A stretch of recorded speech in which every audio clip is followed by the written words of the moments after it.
Hello everyone, Catherine Morritt here from the Regional Learning Specialist team. In this session we're going to discuss the central dogma of molecular biology, or the central truth of molecular biology. We will work on the key concepts of your syllabus topic of heredity to prepare you for Test 2.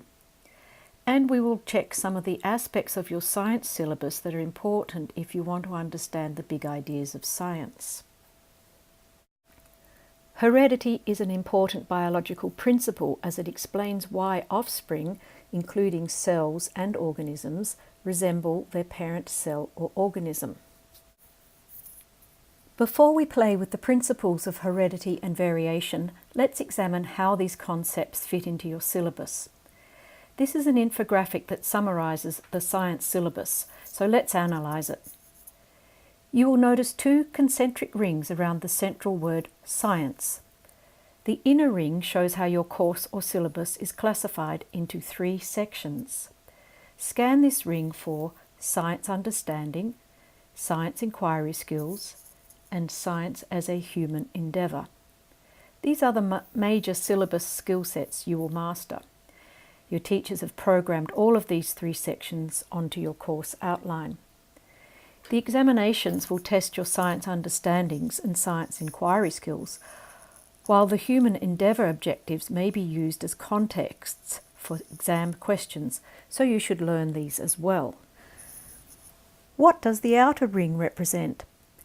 This ring is divided into 6 statements which are sometimes called the big ideas of science. In the syllabus they are called the overarching ideas of science. These overarching ideas are common to all science disciplines, so in your lessons and your tutorials, think about how these ideas help you understand biology so that you too can think as scientists think.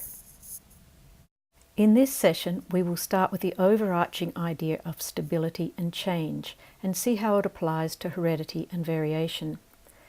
Since we are discussing structures and processes at the cellular and molecular level of organisation, we are also playing within the realm of scale and measurement. This infographic reminds us of the scales at which different sciences are studied. Firstly, check out the scale and the units to the left of the infographic. If we think about objects that exist at the scale of 1 metre, or the macro scale, then we start at where early biologists started, before the invention of lenses, light microscopes and the electron microscope. You can think of various phenomena that are observable at this level. For example, organs, systems and organisms. Today we are discussing processes that happen inside the cell, the organelles and molecules. So notice the scale at which this happens, and so appreciate the scale at which you are working today. What you are watching here is a time-lapse photography of an animal cell undergoing mitosis to form 2 new cells.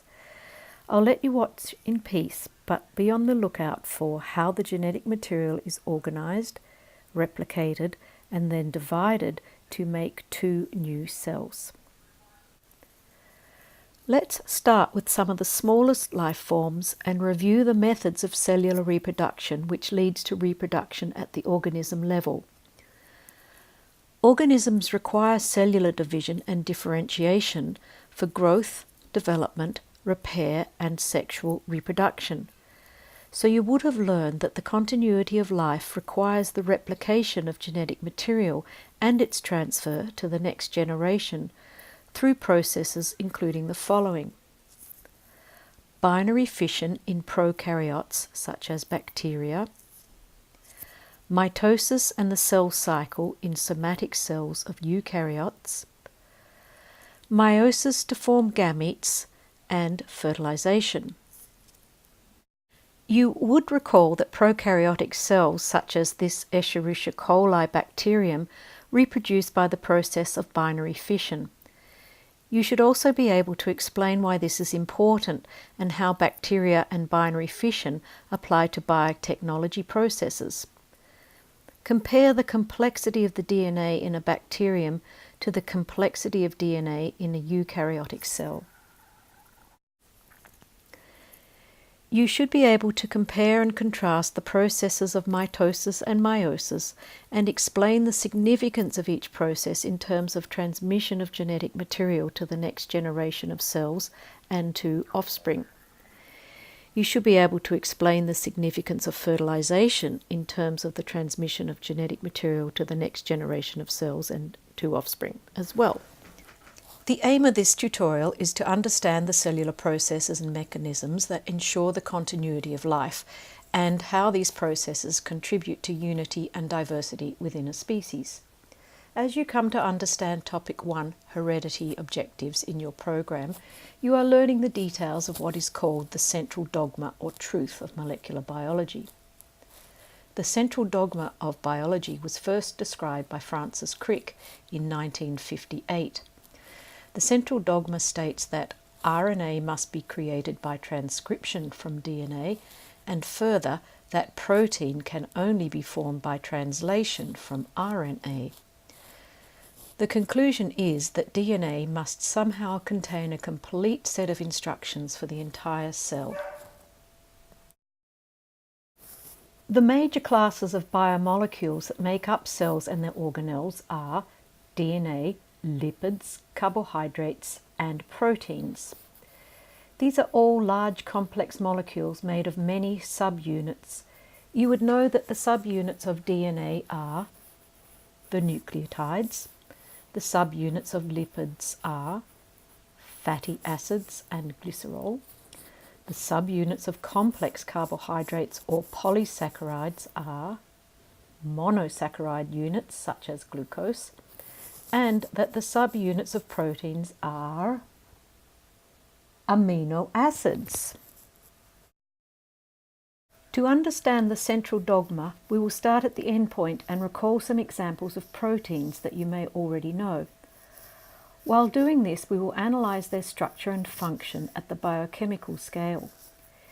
You may recall that one of the big ideas of science is form and function, or as I learned it, structure and function.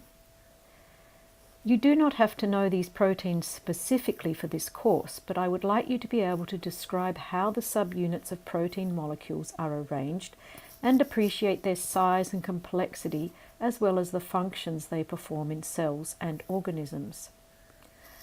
I hope you will also see the relationship of proteins to the DNA molecule. Proteins are the main functional components of a cell. They can have many roles.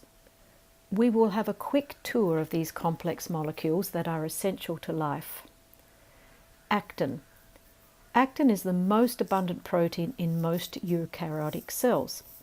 It is highly conserved and participates in more protein-protein interactions than any other known protein. Actin protein is found in microfilaments of the cell cytoskeleton and thin filaments, such as those used for meiosis and mitosis. The cytoskeleton is a structure that helps cells maintain their shape and internal organization, and it also provides mechanical support that enables cells to carry out essential functions like division and movement. The protein molecule actin is also part of the contractile apparatus in muscle cells. The interaction of filamentous actin with the protein myosin forms the basis of muscle contraction. Enzymes are involved in almost all cellular processes. Enzymes are made of protein molecules.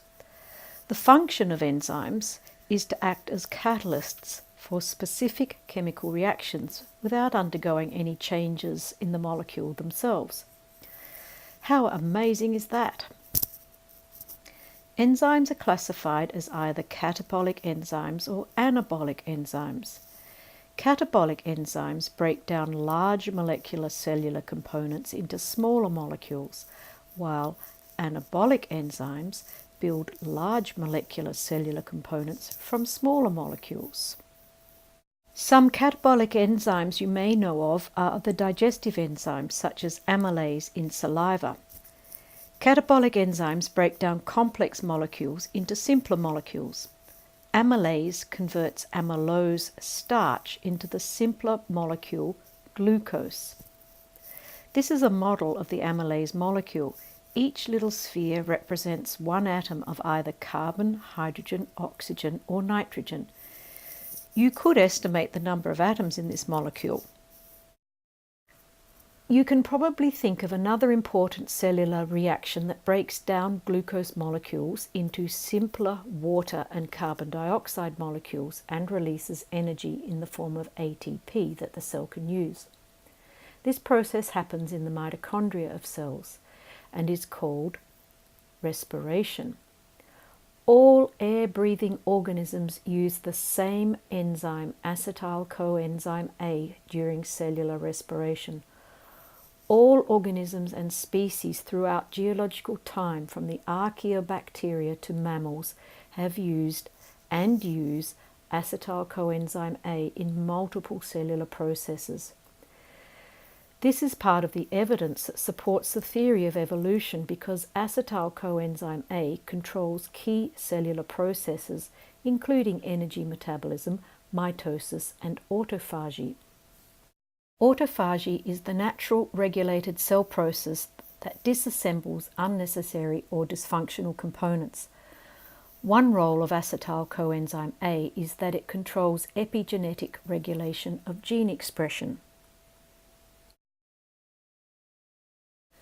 One of the most important cellular processes for life on Earth is photosynthesis.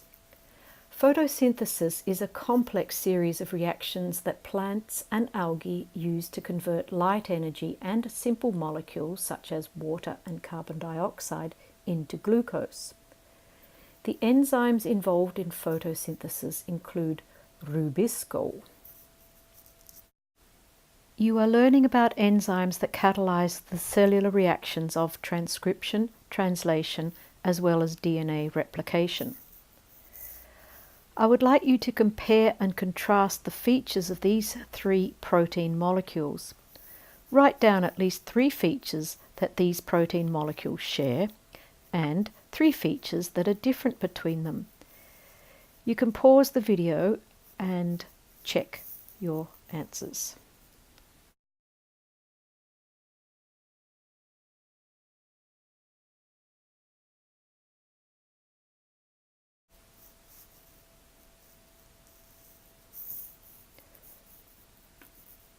These are 3 similarities that I can find between them. You might be able to find others.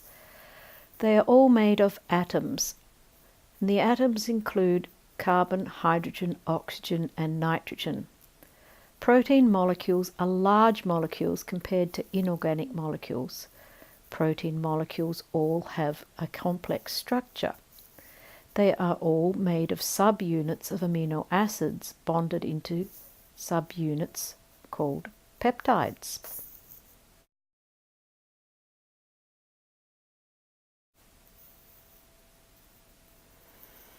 The differences include the number of atoms, the fact that they may contain sulfur and phosphorus atoms as well as carbon, hydrogen, oxygen, and nitrogen. The shape of each molecule and its structure are very different, and therefore these molecules have different functions. The form of the molecule is suited to its function within the cell.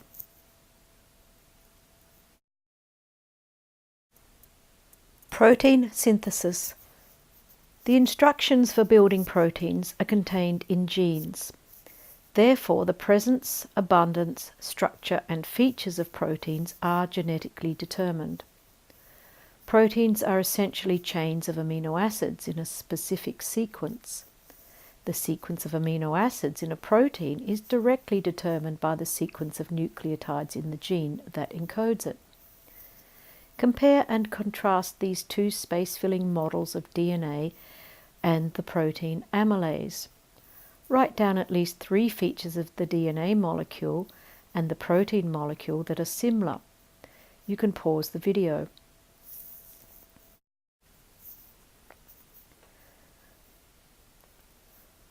Both DNA and proteins are made of many atoms, and the atoms include carbon, hydrogen, oxygen, and nitrogen. These atoms are arranged in long chains. They're twisted and organized.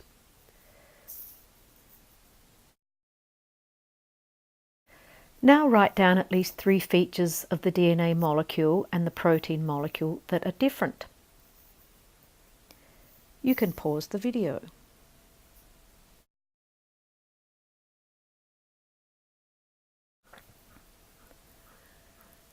The DNA molecule has subunits of nucleotides which are made of a nitrogenous base and a deoxyribose unit, whereas the protein molecule has subunits called peptides which are made of units of amino acid. For fun, you could also compare and contrast the DNA molecule to the messenger RNA molecule, and compare and contrast the messenger RNA molecule to the transfer RNA molecules. This is good practice. DNA to protein.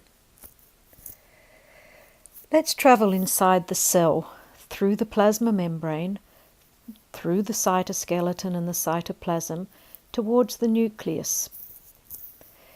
In the nucleus we find the DNA.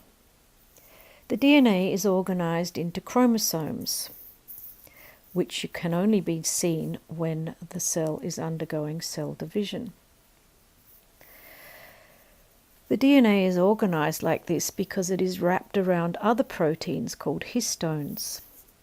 And we know that sections along the DNA molecule called genes code for specific amino acids. The Central Dogma of molecular biology describes the flow of genetic information from DNA to messenger RNA to protein. It states that genes specify the sequence of messenger RNA molecules, which in turn specify the sequence of proteins. Because the information stored in DNA is so central to cellular function, the cell keeps the DNA protected and copies it in the form of RNA. An enzyme adds 1 nucleotide to the messenger RNA strand for every nucleotide it reads in the DNA strand. A codon of 3 messenger RNA nucleotides correspond to 1 amino acid in the peptide sequence, or 1 gene, 1 messenger RNA gives 1 protein.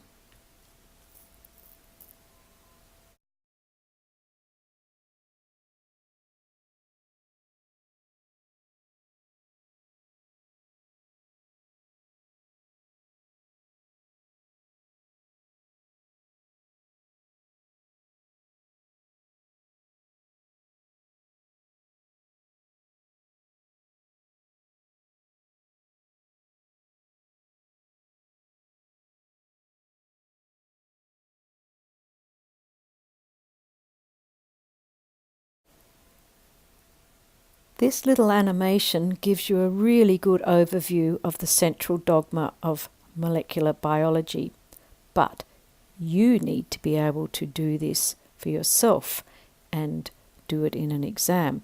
So, in the Tutorial 1 folder, you will find 2 activity sheets taken from your Nelson textbook. If you haven't already done so, have a go at these and we will discuss the answers at our next scheduled tutorial, which should be a live WebEx tutorial by then. Thank you for your participation, and we'll see you next time. Bye-bye.